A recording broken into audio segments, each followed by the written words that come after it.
On June 21, 2002, 25-year-old Nicole Hoar stood beside Highway 16 in British Columbia, Canada. She was trying to get from Prince George to Smithers. It should have been a routine trip. She planned to arrive that day. She never did. Witnesses saw Nicole hitchhiking along the highway that afternoon. Then she vanished. No phone call, no confirmed sightings, no explanation. More than 20 years later, Nicole Hoar has never been found. For her family, the nightmare never ended. But Nicole wasn't the only one. By the time she disappeared, Highway 16 already had a dark reputation. For decades, women and girls had been vanishing along this road. Some were later found dead, others were never found at all. The highway winds through forests, mountains, and small communities across northern British Columbia. At first glance, it looks peaceful, beautiful even, but appearances can be deceiving. Because this road hides one of Canada's most disturbing mysteries. A mystery so chilling that the highway earned a name known across the country, the Highway of Tears. And the deeper you dig into its history, the darker the story becomes. At first glance, Highway 16 doesn't seem dangerous. It looks like any other highway. Forests, mountains, rivers, small towns. Every day, people drive this road without a second thought. Families visit relatives. Truck drivers move cargo. Tourists pass through on their way to new destinations. Nothing about it looks unusual. And that's what makes the story so unsettling. Because Highway 16 cuts through some of the most remote parts of Canada. Long stretches of road have few services, few people, and very few witnesses. For years, many residents had limited transportation options. If they needed to travel between communities, hitchhiking wasn't unusual. It was often the only option. Students did it, workers did it, parents did it, people trusted the road. Then stories started to spread. A woman who never made it home, a teenager who vanished, a daughter who seemed to disappear into thin air. At first, they looked like isolated tragedies. Different years, different towns, different victims. But there was one detail investigators couldn't ignore. The same highway kept appearing. Again, and again, and again.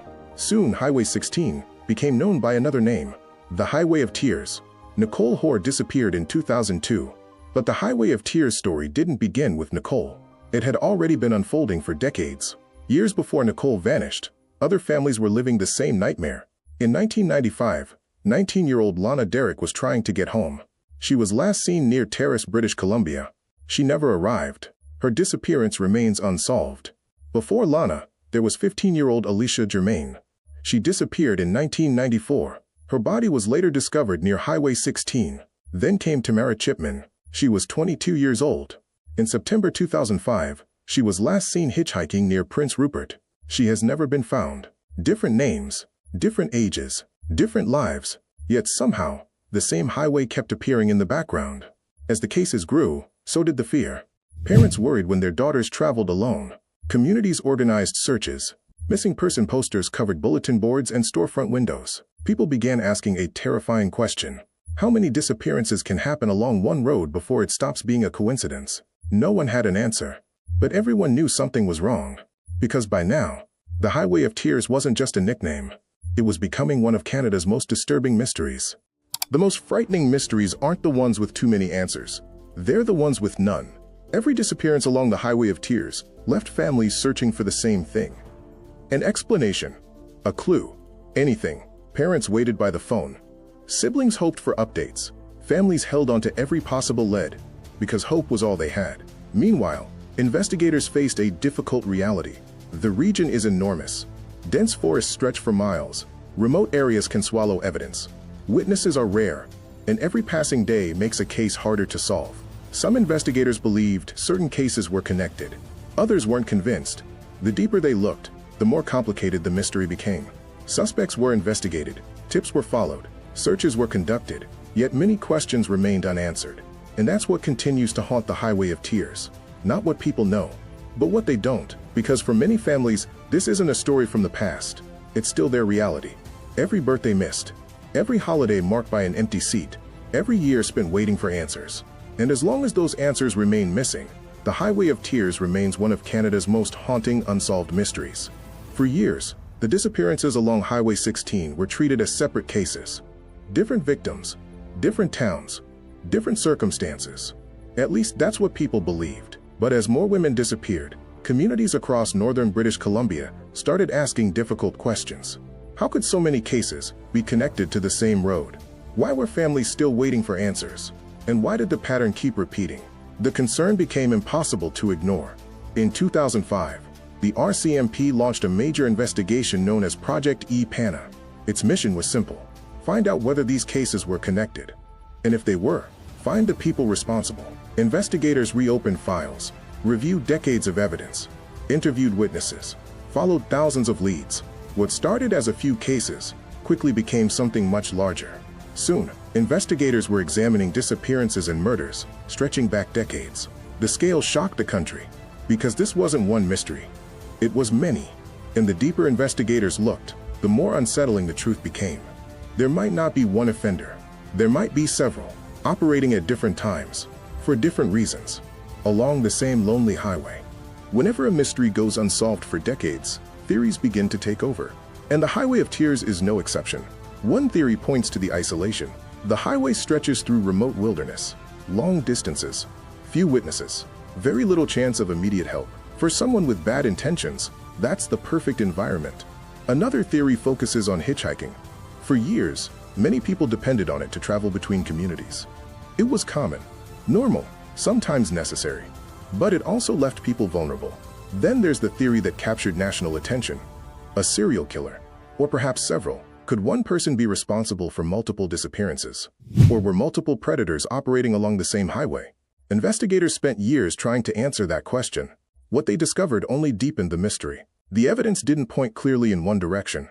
Some cases appeared connected, others didn't. And that created a terrifying possibility. The Highway of Tears may not be one mystery. It may be many mysteries happening in the same place. And if that's true, finding answers becomes far more difficult. When most people hear about the Highway of Tears, they think about the mystery, the disappearances, the investigations, the unanswered questions. But for families, the story is much simpler. Someone they loved never came home. These aren't case files. They're daughters, sisters, mothers, friends, people who should still be here. Imagine getting a phone call that changes everything, then spending years waiting for another one. A phone call with answers, a breakthrough, a reason, anything. For many families, that call never came. Instead, they were left with uncertainty, the kind that follows you for decades. Every birthday becomes a reminder. Every holiday feels incomplete. Every family gathering carries an empty space. And that's why the Highway of Tears continues to resonate across Canada. Because behind every headline is a family still searching, still hoping, still refusing to give up. Not because the mystery fascinates them, but because the person they lost mattered, and they deserve the truth. As pressure mounted, investigators went back to the beginning. Old case files were reopened. Evidence was re-examined. Witnesses were interviewed again. Nothing was overlooked. Project E-Pana became one of the largest investigations in Canadian history. Thousands of tips poured in. Thousands more leads were investigated. Some appeared promising. Most went nowhere. And that became the pattern. A breakthrough, then a dead end. Hope, then disappointment. Again and again. Investigators identified hundreds of people who could potentially be connected to the cases. Many were eliminated, others remained under scrutiny. But suspicion and proof are not the same thing. And that's where the investigation repeatedly hit a wall. Because even when investigators believed someone might know more than they were saying, proving it was another challenge entirely. Years passed, the mystery remained, and the longer it continued, the harder it became to separate fact from speculation. One question kept resurfacing. Were investigators hunting one offender? Or several? Because the evidence suggested something deeply unsettling. The Highway of Tears might not have one villain. It might have many. At some point, the Highway of Tears stopped being a local story. It became a national one. Canadians across the country started paying attention. Not because of one case, because of how many there were. The questions became impossible to ignore. Why were so many women disappearing? Could these tragedies have been prevented? And why were families still waiting for answers decades later? As more stories emerged, another reality became clear.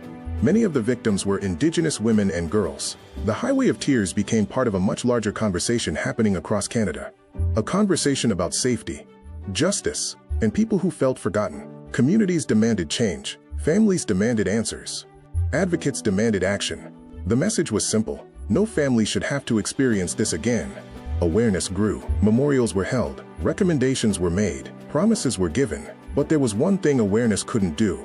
It couldn't solve the cases. And it couldn't bring the missing home. For many families, justice still felt painfully far away. Today, Highway 16 looks much like it always has. The forests remain. The mountains remain. The road stretches endlessly through northern British Columbia. To most drivers, it's just another highway. But for others, it's something very different. A reminder, a warning, a place connected to names they will never forget. Nicole Hoar, Lana Derrick, Ramona Wilson, Tamara Chipman, and many more. Years have passed. Some cases have seen progress, many have not, and that's what makes the Highway of Tears so haunting. The mystery is still unfinished. Debate continues over how many victims should be connected to the highway. Some believe the number is far higher than official investigations suggest. Others argue the true scale may never be known, and perhaps that's the most disturbing part. Even today, there is no single explanation, no single answer, no single truth that explains everything. Only a highway, a long list of unanswered questions, and families still searching for closure. Because until those questions are answered, the Highway of Tears will remain one of Canada's greatest unsolved mysteries. More than 20 years have passed since Nicole Hoar disappeared, yet her name still echoes across Highway 16. On June 21, 2002, Nicole was trying to get from Prince George to Smithers. It was supposed to be a simple trip. She never arrived. Witnesses reported seeing the 25-year-old hitchhiking that afternoon. One sighting placed her near a gas station. Another reported her speaking with a man beside an orange vehicle. Then she vanished. The trail ended. No confirmed sightings. No answers. No explanation. Search teams looked for clues. Investigators followed leads. Tips poured in. Nothing solved the mystery. And that's what makes Nicole's case so haunting. Not what investigators found. What they didn't. Because more than 2 decades later, nobody can say for certain what happened after she stepped onto that highway. Her story remains unfinished.